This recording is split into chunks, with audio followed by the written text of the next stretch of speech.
முதல்ல திரு கேசிபி கிட்ட தொடங்குறேன். எந்த அணி இறுதி வடிவம் பெற்றிருக்கு, எந்த அணி இழுபறியில் இருக்கு, எந்த அணி திக்கு தெரியாமல் இருக்கு?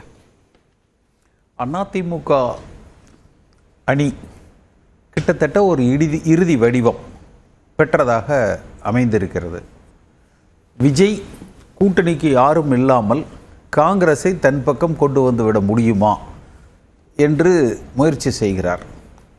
திமுகவை பொறுத்தவரை இதுவரை கட்டுக்கோப்பான ஒரு கூட்டணி என்று கடந்த 3 தேர்தல்களில் 2019, 21, 24 தொடர் வெற்றியை அவர்கள் பெற்றிருந்தாலும் கூட தற்பொழுது காங்கிரஸ் கட்சியில் காங்கிரஸுக்கு உள்ளேயே திரு பிரவீன் சக்கரவர்த்தி அவர்களோ அல்லது திரு மாணிக் தாக்கூரோ போன்றவர்கள் காங்கிரஸ் திமுகவிலிருந்து வெளியேறி விஜயோடு கூட்டணி வைக்கலாம் என்கிற ஒரு கருத்தை ஆதரிக்கிறார்கள். அதற்கு ஒரு காரணம், இப்போ கரூரில் ஜோதிமணி போன்றவர்கள் எல்லாம் பார்த்தீங்கன்னா அந்த உள்ளூர் அமைச்சர்களாக இப்போ தற்பொழுது முன்னாள் அமைச்சராக இருக்கிற திரு செந்தில் பாலாஜிக்கும் அவர் ஜோதிமணிக்கும் இருக்கிறது. அப்போ பொதுவாக பரவலாகவே தமிழ்நாடு முழுக்க காங்கிரஸில் தலைமை, அதாவது அந்த கொள்கை கூட்டணின்னு திமுகவில் சொல்கிறாங்க இல்லையா, கொள்கை ரீதியாக பாஜக எதிர்ப்பு என்பதில் திமுக தலைமையும் காங்கிரஸ் தலைமையும் அனுசரித்து அவர்களுக்குள்ள ஒற்றுமையோடு செயல்பட்டாலும் கூட அன்றாட அரசியல் நிகழ்வுகள் ஆளுகிற திமுக அரசாங்கத்தின் சார்பாக காங்கிரஸ் கட்சியினருடைய கோரிக்கைகள் புறக்கணிக்கப்படுகிறது. அன்றாட அரசியல் நிகழ்வுகளில் அவர்கள் புறக்கணிக்கப்படுகிறார்கள். சில மக்கள் நலப் பணிகளை கூட காங்கிரஸை சார்ந்தவர்களால் சரிவர கையாள முடிவதில்லை. இப்போ நீங்கள் ஜோதிமணியெல்லாம் பார்த்தீங்கன்னா சில நேரம் அவரே கலெக்டர் மாவட்ட ஆட்சியர் அலுவலகத்துக்குள்ளே இருந்து தர்ணாலாம் பண்ணியிருக்காரு. காவல்துறையினர் அவர் அப்புறப்படுத்தி இருக்கிறாங்க. ஆனால் கூட்டணியில் இருக்கிற கட்சி. அப்போ அதுபோல் அது ஒரு எக்ஸாம்பிள் தமிழ்நாடு முழுக்க. அதே போல் உள்ளாட்சி தேர்தலில் அவர்கள் பெரிய அளவில் காங்கிரஸ் புறக்கணிக்கப்படுகிறார்கள்.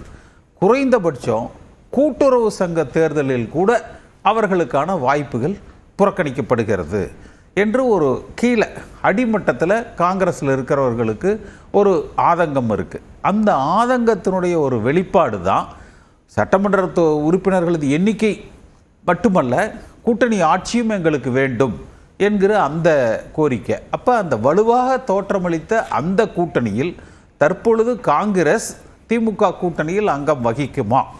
ஒருவேளை நேற்று முதலமைச்சர் தெளிவாக இப்போ கூட்டணி தொடர்கிறது, நாங்கள் குழு பேச்சுவார்த்தைக்கு நாங்கள் அமைக்கிறோம், ஆனால் எந்த காரணத்தை கொண்டும் கூட்டணி ஆட்சி என்பது கிடையாது என்பதை தெளிவுபடுத்தி இருக்கிறார். நீங்கள் சொல்லக்கூடியவர்கள் எல்லாமே எம்பிக்கள்.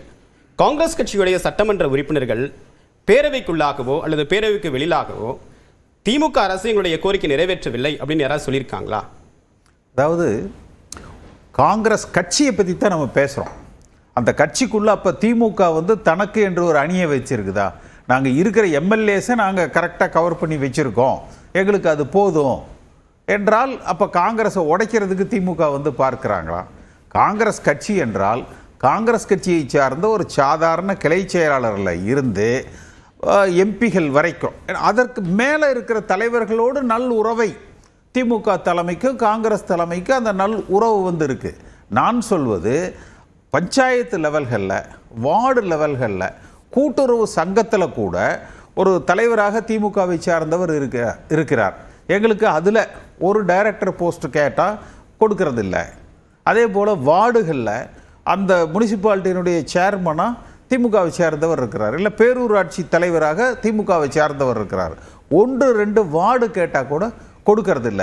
நாங்கள் தொடர்ச்சியாக புறக்கணிக்கப்படுகிறோம் என்கிற அந்த ஆதங்கம் அவர்களிடத்தில் இருக்குது. அது எம்பிகள் வரைக்கும் இருக்குது. வேணால் நீங்கள் சொல்கிற மாதிரி சட்டமன்ற உறுப்பினர்களாக இருப்பவர்களுக்கு முதலமைச்சரோடு ஒரு நேரடி தொடர்பில் இருக்கலாம், அல்லது அமைச்சர்களோடு நேரடி தொடர்பில் இருக்கலாம், அவர்களுக்கு அந்த ஆதங்கம் இல்லாமல் இருக்கலாம். ஆனால் மற்ற எல்லா நிலைகளிலும் இருப்பவர்களுக்கு அந்த ஆதங்கம் இருக்கிறது. அந்த ஆதங்கத்தினுடைய வெளிப்பாடு தான் தற்பொழுது ஏன் விஜயோடு செல்லக்கூடாது. அது இன்னொரு இது என்னன்னா, விஜயும் எப்படியாவது காங்கிரஸையாவது தன் பக்கம் கொண்டு வந்து விட வேண்டும் என்பதில் அவர்களும் ஒரு பெரிய முனைப்போடு வந்து செயல்படுகிறார்கள். அப்ப காங்கிரசினுடைய நிலை என்ன என்பது தெரிந்தால் மட்டும்தான். அடுத்தது விசிகாவை பொறுத்த வரைக்கும் திரு ராம்தாஸ் அவர்களை இந்த கூட்டணிக்குள்ள கொண்டு வருவதற்கு ஒரு விருப்பமோ அல்லது திரைமறைவ பேச்சுவார்த்தைகளோ அல்லது ஒரு வாய்ப்புகளோ இருக்கலாம். ஆனால் திரு திருமாவளவன் அவர்களை பொறுத்த வரைக்கும் தெளிவாக ராம்தாஸோ பாட்டாளி மக்கள் கட்சியோ இருக்கிற இடத்தில் நாங்கள் இருக்க மாட்டோம், அந்த நிலைப்பாட்டில் மிக உறுதியாக இருக்கிறோம் என்பதை அவர் பலமுறை தெரிவித்து விட்டார். தற்பொழுதும் அதை உறுதிப்படுத்தி இருக்கிறார். அப்ப ராம்தாஸ் என்ன செய்ய போறாங்க? அப்படி ஏதேனும் வந்தால் திருமாவளவன் விசிகேவுடைய நிலைப்பாடுகள் என்ன? அப்ப இன்றைய தேதிக்கு பெரியதோ சிறியதோ அதிமுக கூட்டணியை பொறுத்த வரைக்கும் அது இன்டாக்டா இருக்குது.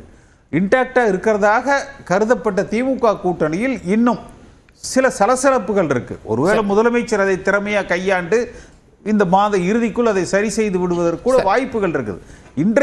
நாம் பேசுகிற இன்றைய நிலையில் இவர்களிடத்துல சலசலப்பு இருக்குது. எந்த கூட்டணியும் இல்லாமல் தாவேகா வந்து இருக்காங்க. சரி, திரு ஜென்ராம் சார், காங்கிரஸ் உடைய எம்பிக்கள் சொல்றது ஆதங்கமா அரசியலா?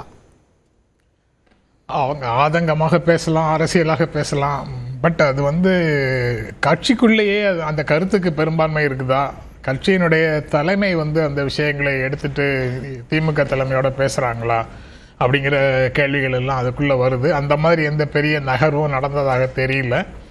அதனால அவங்க முன்வைக்கக்கூடிய கருத்துக்களுக்கு ஒரு விஷயத்துக்கு நேற்று முதலமைச்சர் பதில் சொல்லிட்டாரு. கூட்டணி ஆட்சி இங்கே ஒத்து வராது அப்படின்னு சொல்லிட்டாரு. அதனால அந்த சாப்டர் அதோட க்ளோஸ்டுன்னு நினைக்கிறேன். அதுதான் இன்றைக்கு ராகுல் காந்தி தமிழ்நாட்டை சார்ந்தவர்களோட பேசும்போது அதை தான் சொல்லியிருக்க கூடும்னு நினைக்கிறேன். இல்லை இதற்கு மாறான கருத்தை அவர் சொல்லியிருந்தாருன்னா அடுத்து வர்ற நாட்களில் அது வெளியில் வரப்போகுது.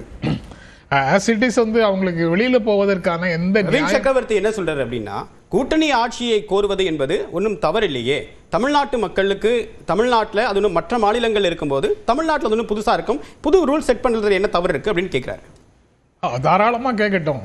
அவங்க கர்நாடகாவில் எதையும் நடக்கும்போது அங்கே கூட்டணியில் இருந்த சின்ன சின்ன கட்சிகள் இருந்ததுன்னா அவங்களுக்கெல்லாம் கொடுத்துட்டு அவங்களோட அதிகாரத்தை பகிர்ந்துட்டு இங்கே வந்து அந்த வகுப்பை எல்லாம் எடுக்கட்டும், அதில் ஒன்றும் பிரச்சனை இல்லை. அது போக ஆட்சியை பகிர்ந்து கொள்வதுங்கிற பிரச்சனை எங்கே வருது? கடந்த காலத்தில் குமாரசாமியோட பகிர்ந்திருக்காங்க, சித்தராமையா பகிர்ந்திருக்காரு, அது கடந்த காலம் நடந்திருக்கே கர்நாடகாவில். எங்க என்ன பொசிஷன்ல பண்ணிருக்காங்க? துணை முதலமைச்சர் தெளிவாக சொல்லுங்க, என்ன பொசிஷன்ல பண்ணிருக்காங்க? துணை முதலமைச்சர் அப்சல்யூட் மெஜாரிட்டி காங்கிரஸ் கட்சிக்கு இருந்து